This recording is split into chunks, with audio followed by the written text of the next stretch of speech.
Sitting next to me, Pac-10's all-time leading scorer, Don MacLean. We got a good one. Harper Kemp's one of those guys that you hate playing against, Barry.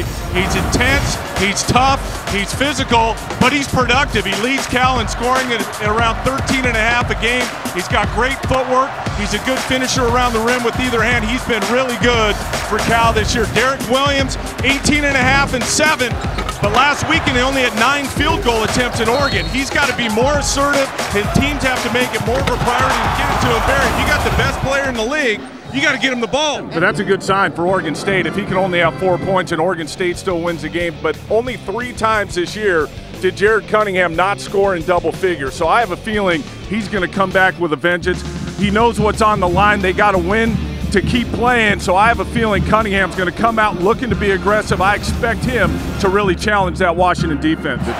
Back to the basket, read the defense. The double team came. Let's take a look at it. Just backs him down. The help's coming for Cal, and he just steps right through, takes the hit from Sanders Price, and finishes. That is a big-time move right there.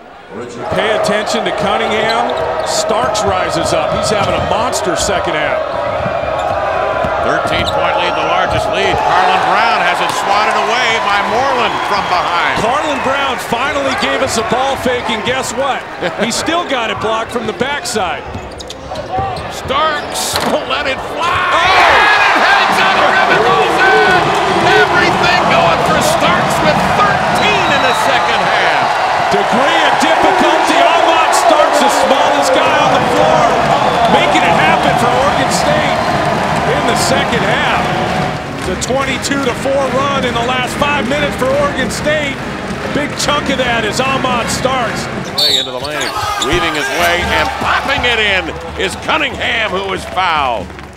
He is so good at that when he gets a full head of steam, maybe the fastest guy from end to end in this Pac-12 conference, and he took a hit that time going full speed and still was able to find the rim, get it up there, and put it in. But Jared Cunningham, a special athlete and becoming a really good basketball player, and that's an NBA play right there. You love it when shot blockers make the right decision to not go for the block, but get in position to take a hit and get the offensive foul. If you block it, Washington maybe gets it back. You take the charge, your team gets possession. Going back down the other way, Oregon State with a chance to take the lead here. What a game. Craig Robinson at that last timeout said, Jared, I'm going to give you the ball, get me a bucket, and win this game. He goes to the hole, turns the corner, gets the bucket and the foul. Big time play by Jared Cunningham. Where do we start on this sequence? Yeah, I'm not quite sure. Crab had a pretty good They look. had plenty of time, and I get going for the quick 3 with Crab, but then a couple more. You see the foul at the very end on Derek Williams, but they had way more time. Solomon took that turnaround on the baseline like the clock was going to run out. Competitive, high-energy game, good defensive game both ways for these teams. And we're going to take a look at some of what Oregon does on the offensive end. Watch Garrett Sim. He's right here. He's going to pass it. And normally this guy right here is more at the high post, and he sets a screen for Sim to read and come off. Well, what happens in this play is Aaron Bright is expecting him to go high side. He goes low side, no back pick.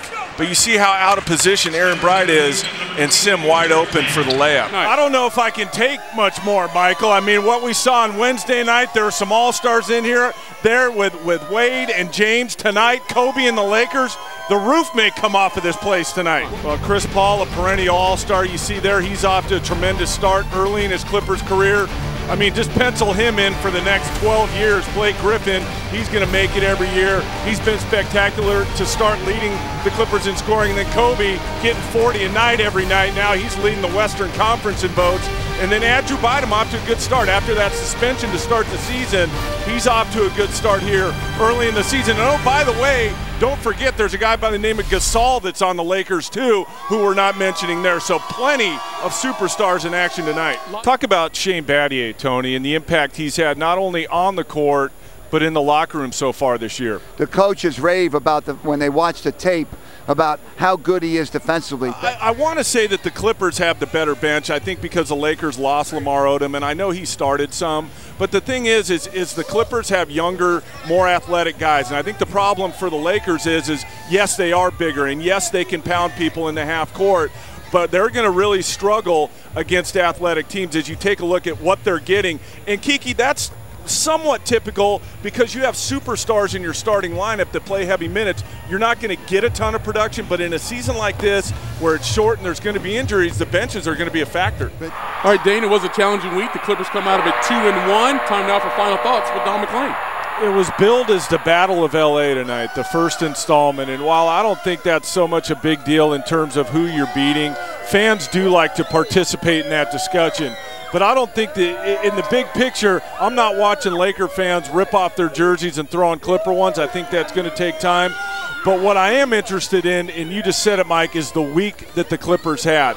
They beat the Heat, they beat the Lakers, and I think that's important in a younger team with new pieces in the development of them. That's the bigger deal to me than them beating the Los Angeles Lakers, because if the Clippers do turn into a contender this year and a perennial contender, it's going to take a long time to unseat all these Lakers fans because of their rich tradition. But certainly a great week for the Los Angeles Clippers, and hopefully they'll be able to build on this and continue to win games.